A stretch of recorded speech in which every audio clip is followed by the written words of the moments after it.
Hello, guys. This is the second part of our discussion on amendments applicable to CA Inter May 2023 direct taxes. I hope you watched the first part of our discussion wherein I've discussed all the amendments relating to the basic concepts chapter.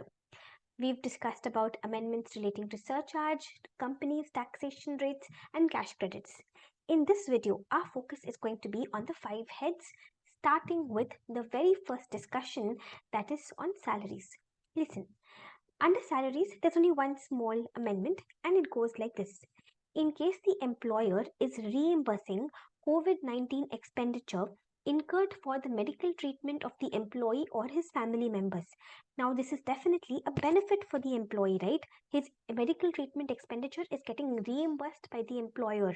So, this is clearly a perquisite, a benefit for the employee. But this is going to be exempt from tax, provided the employee gives to the employer 3 things.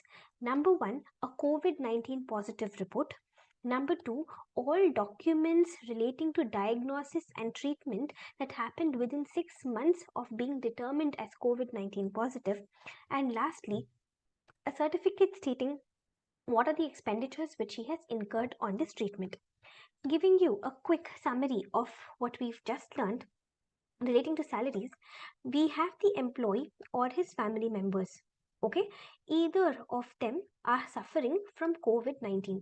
So the employer is wanting to help the employee, because the employee family member suffering from COVID-19, there will be medical treatment expenses and all.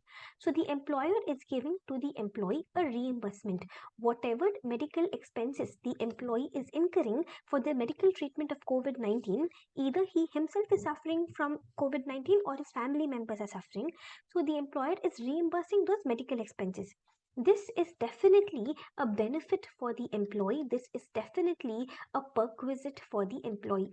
This benefit, this perquisite will be exempt for the employee, provided the employee gives to the employer 3 things.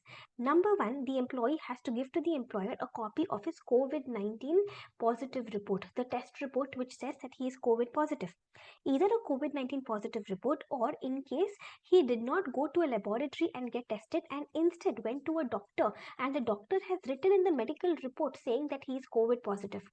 So either the COVID-19 positive report, the laboratory report, the test report, or a medical report given by the doctor. Number 2, all documents relating to diagnosis and treatment that happened in 6 months from the date on which he was diagnosed to be COVID positive. So whenever he was diagnosed to be COVID positive, from that day within 6 months, all the diagnosis and treatment that happened in these 6 months period, documents relating to that. And number 3, a certificate wherein he has to mention that what is the total medical expenditure that he incurred for COVID-19 treatment. So all these 3 documents the employee has to give to the employer. If he does this, then the reimbursement of this medical treatment expenditure borne by the employer is definitely a benefit or perquisite for the employee, but it will be exempt for the employee. Please also do not forget who is suffering from COVID-19, either the employee or his family members. Employer is reimbursing the medical treatment expenses. That reimbursement, the subject of our discussion is this reimbursement. It is a benefit or a perquisite for the employee, but it's going to be exempt if the employee gives these 3 things to the employer. A simple amendment, right? Now I'm taking you to the next set of amendments under the PGBP head. Here we have 3 amendments, alright, simple ones, nothing to worry. In the first amendment, I would say is more of a clarificatory amendment. You know very well that when we are computing PGBP, we disallow income tax, right? We say income tax is a personal expenditure, it is not relating to the business of the assessee, it is a personal tax, and we disallow income tax. Right. Now the amendment says that not only should we disallow income tax, even cess and surcharge that we pay on this income tax, even this we should disallow. This is just a clarification that the government has given us, because a lot of assessees, what they started doing is, they started saying that the law is saying disallow only income tax. So only the basic tax part, only that I will disallow. Let me claim cess, let me claim surcharge. No. Now, according to the clarification, the department is clearly stating their stand.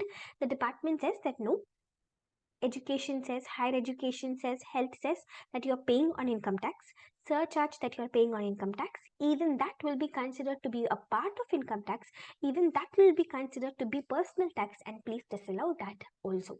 Okay, so our first amendment under PGBP is that income tax and anyways disallowing, even cess and surcharge on this income tax has to be disallowed. Simple. Then coming to the second amendment, illegal expenses. See, we know that whatever expenses we allow in the computation of PGBP, they have to be legal expenses. Even under section 37, when we say that, allow other expenses which are business related, which are not capital expenditures, which are not personal in nature, even there we say that they should not be offensive. Those expenses should not be related to offenses. Those expenses should not be illegal expenses, right? So we know for a fact that illegal expenses are not allowed in computation of PGBP. Now, what is the amendment? Again, this amendment is more of a clarificatory amendment.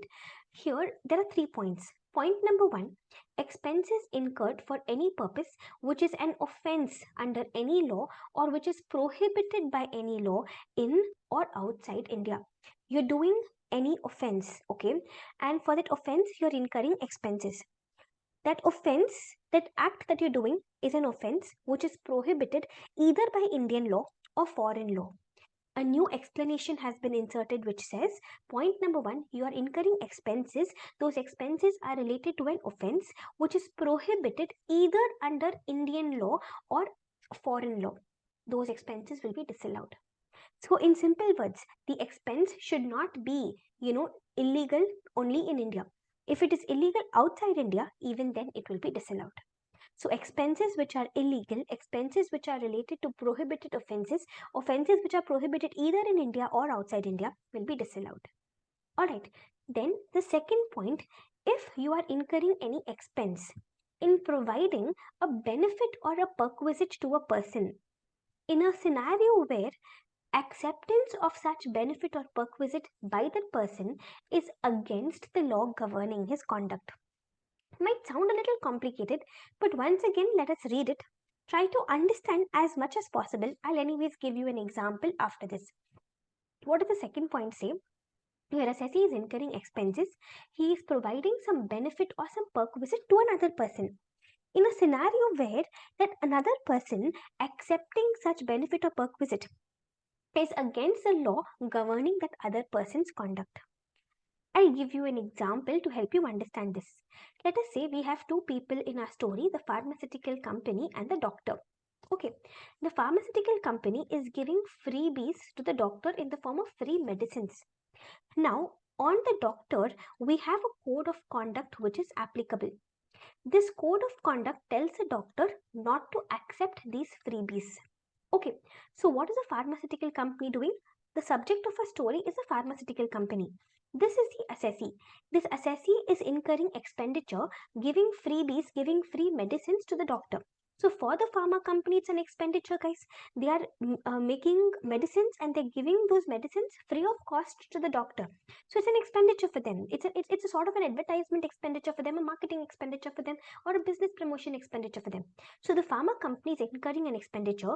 Pharma company is giving a benefit or a perquisite to the doctor. Right? It's a benefit or a perquisite to the doctor. How is it a benefit for the doctor? Because doctor is getting those medicines free of cost without even paying anything. So it's clearly a benefit or a perquisite to the doctor. And this benefit or perquisite, the doctor is actually not supposed to accept. Acceptance of such benefit or perquisite violates the law governing his conduct. For the doctor, the Indian Medical Council has given a code of conduct under which he is not supposed to accept these benefits and perquisites. So, in case the pharmaceutical company is incurring expenditure, giving benefits or perquisites to a doctor who is actually not supposed to accept these benefits or perquisites, then for the pharmaceutical company, this expenditure will be disallowed. Now, even this is something which is not new for us. We're already aware of it. This is again just a part of another clarificatory explanation that has been recently inserted in the Act. Alright, so if any person is giving any benefit or perquisite to another person, a benefit or perquisite which is such that that other person is actually not supposed to accept, then for me, who is giving this benefit or perquisite, for me this is an expenditure because I am giving the benefit or perquisite. For me, that expenditure will be disallowed. Okay, and just on a side note, letting you know, for the doctor, this benefit and perquisite will be taxed under the head PGBP under section 28 subsection 4. For the doctor, it will be taxed as PGBP because these are benefits and perquisites which the doctor is receiving relating to his profession. So for him, it's going to be taxable under section 28(4). For the pharmaceutical companies, an expenditure, but it's going to be disallowed. All right. Then coming to the third point under the explanation, expenses incurred to compound an offense in or outside India. This requires some understanding. Let me explain this to you over here.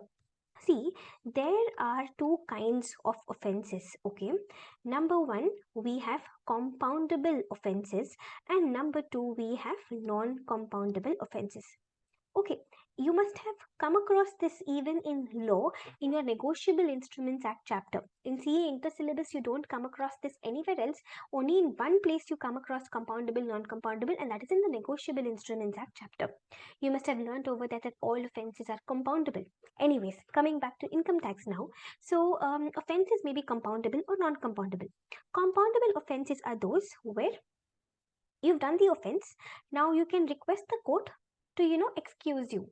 You can pay a small compounding fee and the court will excuse you. The court will not punish you.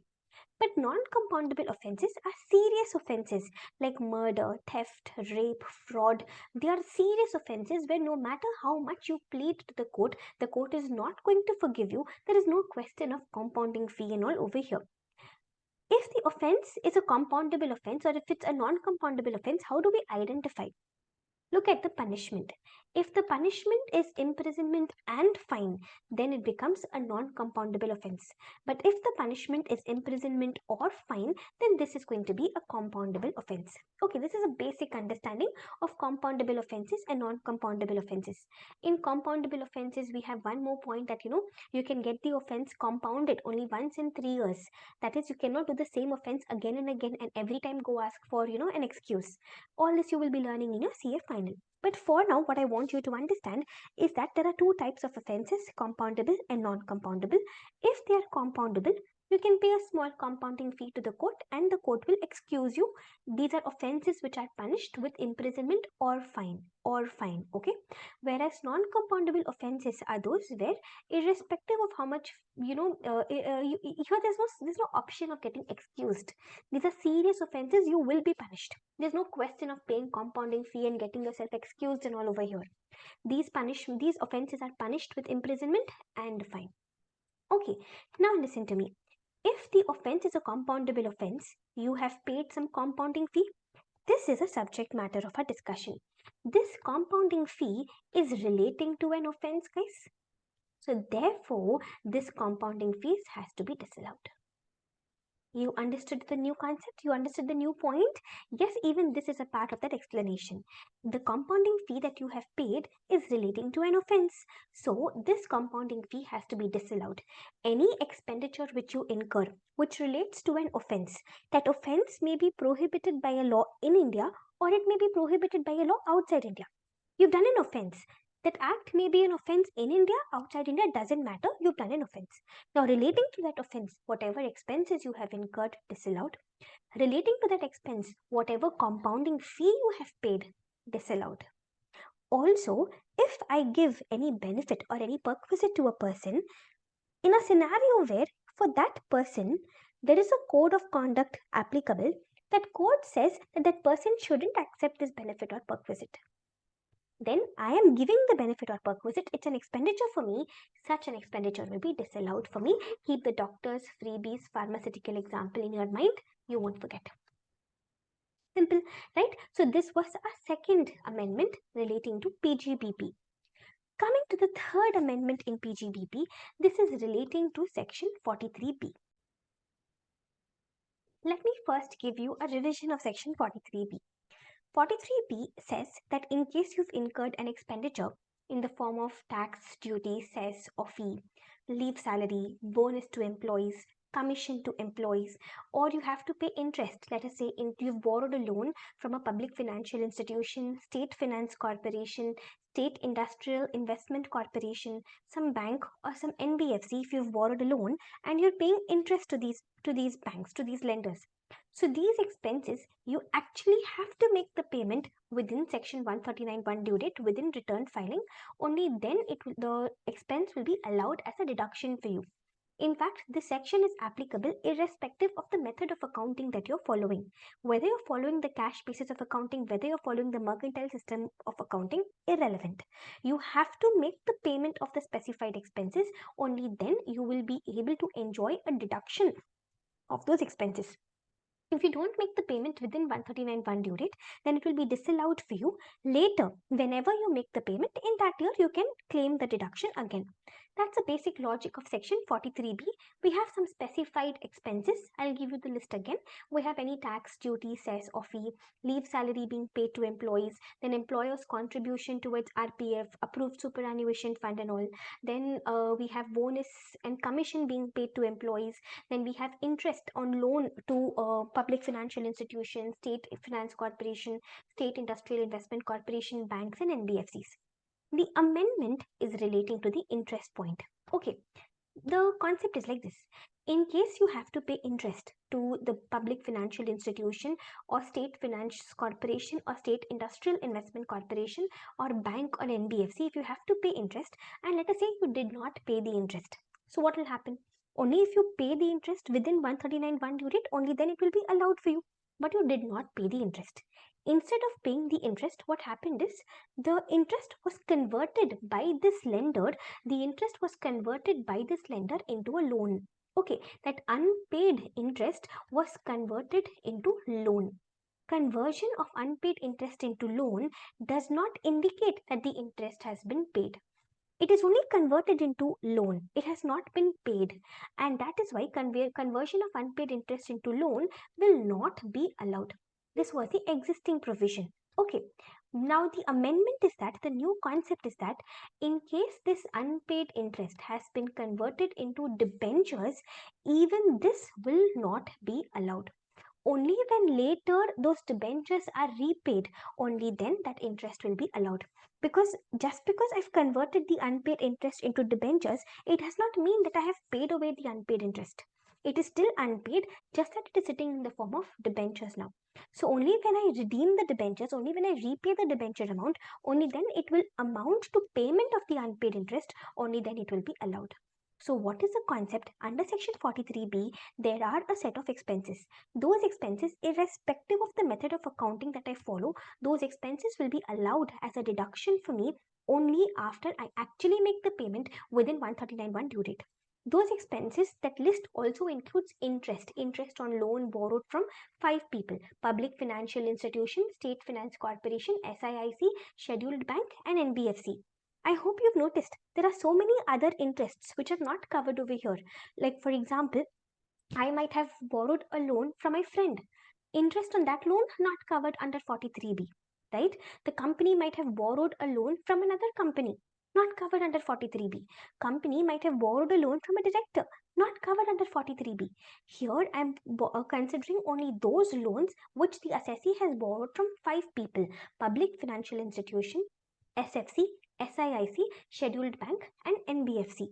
On this loan, the assessee has to pay interest. Only when the assessee actually pays this interest, only then I will give deduction to the assessee. Only then I will allow the assessee to claim this interest as a deduction in computation of PGBP. He has to pay this interest within 139(1) due date. If he hasn't paid this interest, and this unpaid interest, if he has converted into loan, then it doesn't mean it is paid. It will still stay disallowed only. Only when this loan is repaid, I will allow the interest. Similarly, if this unpaid interest is converted into debentures, it doesn't mean that this unpaid interest is paid off. It is still unpaid only, just that it has changed form into debentures. I will allow you to, deduct this unpaid interest only when you actually repay the debentures. Only then it will be allowed. Okay, so this was the amendment relating to section 43B. Deduction will be allowed only in the assessment year relevant to the previous year in which the converted interest is actually paid. Now, relating to this discussion, let me discuss with you Another ancillary point, not exactly relating to interest, but relating to 43B. And I don't want you to get confused. I don't want you to mix up these points. So listen to me.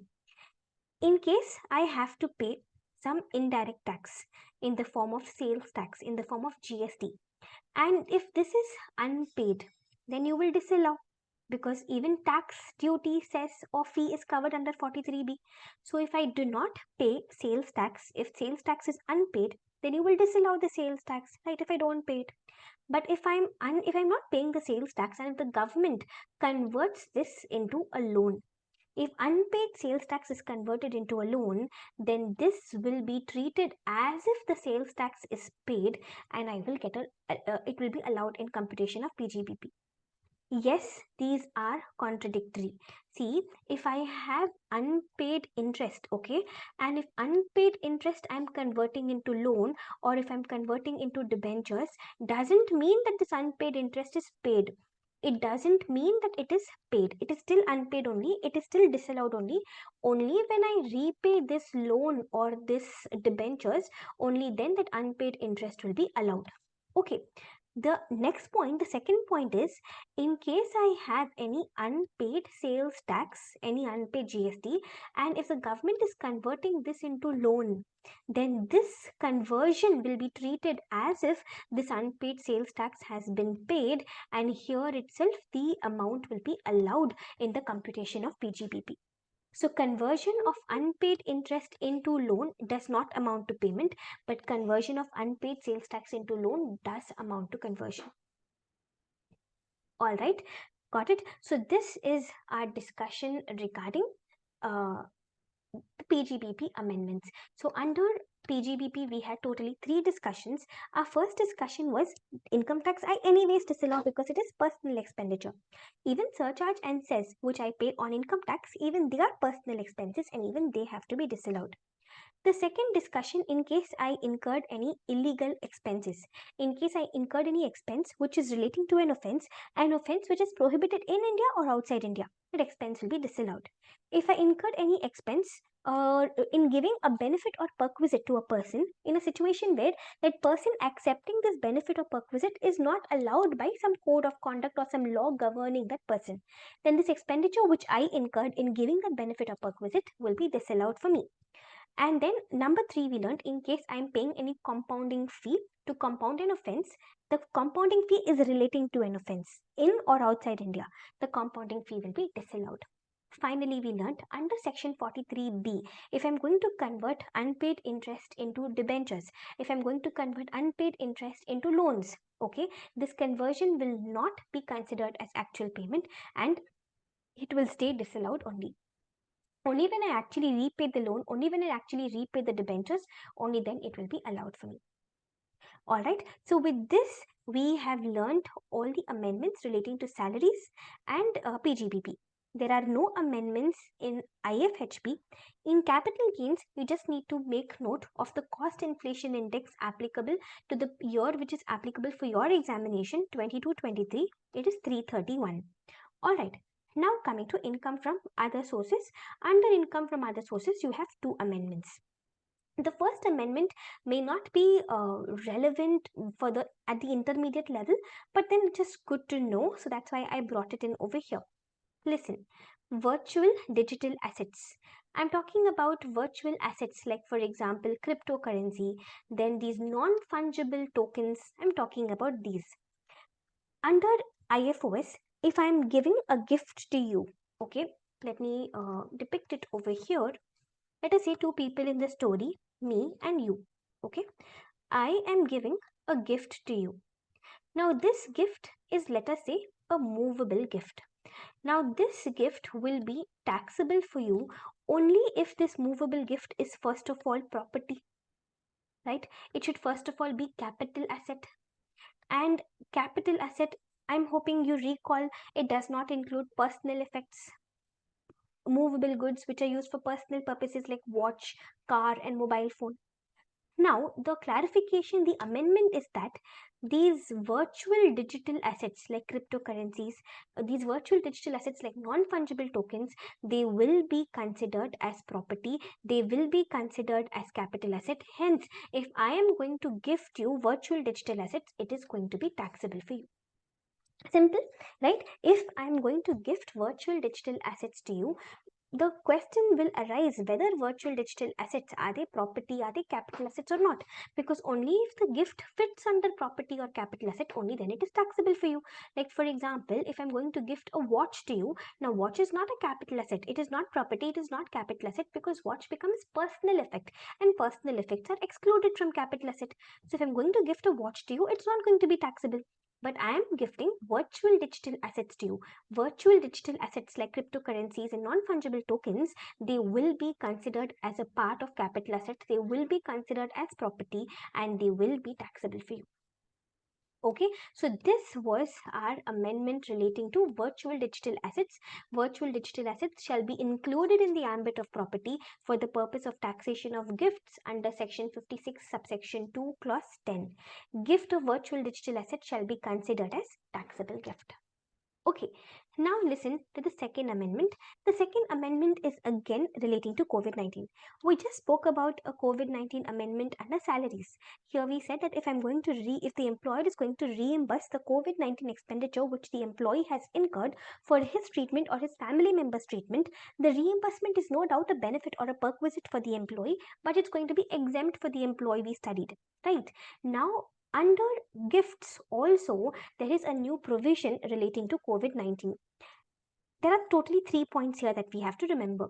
In the first point, any amount received by an individual from any person related with respect to expenses incurred by him on his medical treatment or treatment of any family member for any illness related to COVID-19 will be exempt from tax.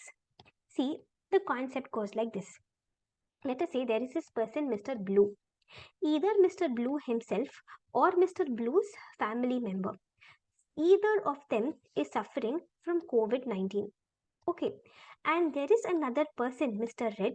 This another person is helping Mr. Blue with meeting those expenses. This Mr. Red is, let us say, giving an X amount of money to Mr. Blue, saying use this money for meeting the medical treatment expenses. Now this is going to be a gift, right? Because Red is gifting this money to Blue and he's using this money for COVID-19 treatment. Now this gift is going to be exempt from tax provided some conditions are fulfilled. Until now, what did we say? There is this person, Mr. Blue. He is receiving an X amount from Mr. Red. Why?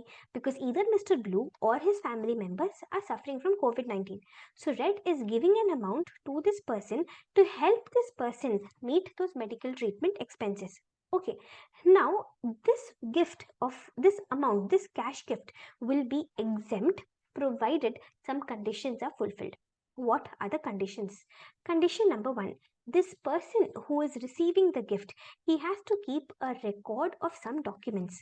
Number 1, he has to keep a copy of the COVID-19 positive report, the report saying that he is COVID positive, or in case a doctor had diagnosed him with COVID-19, then a copy of the medical report saying that yes, he is COVID positive. Okay, then number 2, the second point, from the date on which he was diagnosed to be COVID positive, from that date for the next 6 months, whatever diagnosis and treatment happened, all documents relating to these diagnosis and treatments. Okay, and number 3, the third condition, we will see what is the end of the financial year. From the end of the financial year, within 9 months, this person has to inform the income tax department about the amount that he has received. This amount which he has received, he has to inform the income tax department. That is, Mr. Blue will have to go to the income tax department and inform the income tax department what is the amount that Mr. Blue has received for the medical treatment. Okay, all the 3 conditions have to be fulfilled, then this gift will be exempt. This is the first point under our IF quiz discussion. some person, Mr. Red, is giving a sum to the person, Mr. Blue, because either Mr. Blue or his family members are suffering from COVID. So to help Mr. Blue meet this medical treatment expenditure, Red is giving an amount to Mr. Blue. Now this amount will be considered as a gift for Mr. Blue, and it will be exempt provided some conditions are fulfilled. Condition number 1, Mr. Blue is keeping a record of the COVID positive report or the medical report. Number 2, from the date on which he was diagnosed to be COVID positive, for the next 6 months, whatever diagnosis and treatment happened, documents relating to all of that. And number 3, from the end of the financial year within 9 months. So you've got to remember 2 time limits here, 6 months and 9 months. From the end of the financial year in which he received this amount, within 9 months, this Mr. Blue has to go to the income tax department and inform them that what is this amount which he has received from Mr. Red. How much is this amount? Okay, so this is the first part. Alright, now under IFOS relating to this COVID-19 only, there are 2 more points. Listen to the second point. There is an employee. Okay, this employee was suffering from COVID-19, and because of COVID-19 he died. Okay, so his employer is giving to this employee's family member an X amount. Understood, guys? You understood what happened in the story? There is an amount. This amount can be any amount, there is no limit. Even over here, this amount can be any amount, there is no limit. So that the employee died because of COVID-19, and the employer gifted to this employee's family member a certain amount upon the death of this employee because of COVID-19. Now this amount is going to be a gift for the family member. It's going to be treated as a gift, but this gift is going to be exempt. Alright, but here again we have some conditions to be fulfilled. Condition number 1, why did this employee die? The death should be directly related to COVID-19. First condition. Second condition, this employee would have been diagnosed with COVID-19, right? He must have tested positive to COVID-19. From that date, within 6 months, the death should have happened. Number 3, condition number 3, from the date on which he died, from the date of the death, within 12 months, this money should be received. This X amount which is received by the family member, this should have been received within 12 months from the death. Okay, and the last condition, the fourth condition, same thing that we learned even in the last situation, from the end of the financial year in which this money is received, within 9 months, the person who's receiving this money, the family member who's receiving this money, should inform the income tax department that what is the amount that they have received. Okay, and in addition to all this, obviously the family member who is receiving that sum of money, he also has to keep a record of the COVID positive report. He has to keep a record of the death certificate of this person. All of this he'll have to keep a record of.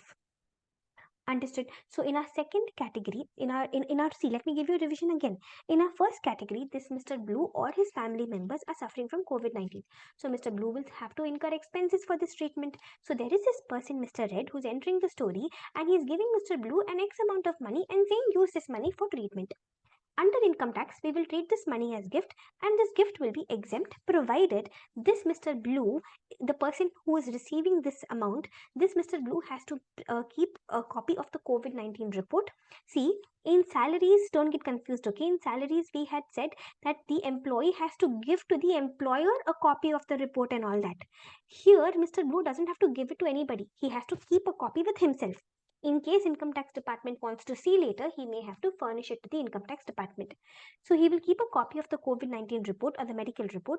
Then the from the date on which he was tested positive of COVID-19, within 6 months from that date, whatever treatment, whatever diagnosis happened, documents relating to that. And number 3, he has to give within 9 months from the end of the financial year a notice to the income tax department informing the income tax department what is the amount that he has received. First part. Then in the second part, this employee was suffering from COVID-19 and he died. Because of his death, his employer gave his family member an X amount of money. This amount of money will be considered as gift for the family member, but it will be exempt. provided some conditions are fulfilled. Condition number one, this amount should have been given by the employer because of the death of the employee due to COVID 19. Number two, the death should have happened within 6 months from the date on which he was tested positive. And third condition, from the date of death within 12 months, the money should have been given by the employer. And the last condition, same condition, guys, from the end of the financial year within 9 months, this person, this family member who has received the gift, who has received the amount, has to inform income tax department that how much amount he has received and from whom. Crystal clear. This is a second situation. Now coming to the last situation under IFOS, in a third situation, the story is like this. There is Mr. Blue, let us say, and he was suffering from COVID 19, and because of COVID 19, he died. Okay, now there is another person, Mr. Red, who is giving an X amount of money to this Mr. Blue's family member. What's the difference? In the second situation, employer-employee relationship I'm talking about. Employee died, so employer is giving a sum of money to that deceased employee's family member. In the first situation, in the first situation, I'm not talking about death. In the first situation, a person is suffering from COVID, and to help him meet the expense, this another person is giving an X amount of money. In the second and third situation, there is death because of COVID 19. In the third situation, a person died because of COVID 19, and another person, Mr. Red, is giving an X amount of money to that deceased person's family member. Here, there is a limit. In the first situation, where I was giving a sum of amount to a person to help him meet medical treatment expenses relating to COVID 19, there was no limit. In the second situation, when the employer was giving a certain sum of money to the family member of deceased employee, there was no limit. But in the third situation, where somebody else is dying, not an employee, somebody else is dying because of COVID 19, and another person is giving a sum of money to that deceased person's family member, here we have a limit, and the limit is 10 lakhs. This sum of money should be less than or equal to 10 lakh rupees. Okay, then if this condition is fulfilled, then this sum of money will be considered as gift, and it is going to be exempt provided some conditions are fulfilled. The same 5 conditions I'm going to copy and paste over here also. Condition number 1, the death should be because of COVID 19. This person died, right? It should be because of COVID 19, and the death should have happened within 6 months of being diagnosed to be COVID 19, COVID positive. From the date of the death, within 12 months, the sum of money which does not exceed 10 lakh should have been given. And from the end of the financial year, within 9 months, the family member who's receiving this money should have informed the income tax department. And lastly, this family member has to keep a record of the COVID positive report and the death certificate of this deceased person. Got it, guys? So in the third situation, you've got to remember the limit of 10 lakhs. In the third situation, there's no employer-employee relationship between the person giving the money and the person who died because of COVID-19. Some other person is dying because of COVID-19, and his family member is receiving an amount from some other person. What is the relationship between these two persons? Irrelevant. They may be non-relatives also. The amount should not be more than 10 lakh rupees. This amount will be considered as gift, but an exempt gift provided these conditions are fulfilled. In the second and in the third situation, we have the same set of conditions. And one last point, when I talk about family member in this amendment, in this COVID related amendment, who is family member? If I am the assessee, family member will include my spouse, family members will include my children, family member will include my parents, provided they are dependent on me, and then they will also include my dependent brothers and dependent sisters. Okay, so family members will include my children, whether dependent or not, will include my spouse, whether dependent or not, will include my dependent brother, dependent sisters, and dependent parents. All right, guys. So this is it with the amendments relating to the 5 heads of income. Our first amendment was under salaries relating to COVID-19. Employer is reimbursing COVID-19 medical treatment expenditure. Our second amendment was relating to PGBP. Under PGBP, we said even cess and surcharge we will disallow. Illegal expenses, we had an explanation. We said if the offense is an offense in India or outside India, For that offense, whatever expenses are incurred will be disallowed. If I'm going to give benefit or perk visit to a person, and for that person it is illegal, it is not allowed to accept that benefit or perk visit, then whatever expense I incurred in giving that benefit or perk visit will be disallowed. And finally, we learned if I'm compounding an offense, and to compound that offense, whatever expenditure I have incurred, the compounding fee that I have paid, again it relates to an offense, hence it will be disallowed. Then we learned under 43B, if I'm going to convert unpaid interest into debentures, it's going to be disallowed. And then capital gains, by the way, unpaid interest into debentures does not mean that the interest is paid, it is still unpaid only. Only when I actually repay the debentures, redeem the debentures, only then it will be allowed. Capital gains, you just got to keep in mind CII of 2223, which is 331. And under IFOS, we said first of all, virtual digital assets will also be considered as capital asset, and hence gift of virtual digital asset will be taxable. And then lastly, we learnt about sums of money received relating to COVID-19. Any money received by a person for medical treatment of COVID-19 disease will be exempt provided some conditions are fulfilled. And any person giving a certain sum of money to the family member of a deceased person, a person who died because of COVID-19, will also be considered as an exempt gift under IFOS provisions provided some conditions are fulfilled. Alright guys, I hope you are following all these amendments, and I hope they are all crystal clear to each one of you. I'll end the session here for now. Please do let me know in case you need any more clarification on any of the amendments that we've discussed. Alright, and I'll see you in the next session where I will be focusing on the amendments relating to Chapter 6A. Alright, thank you guys.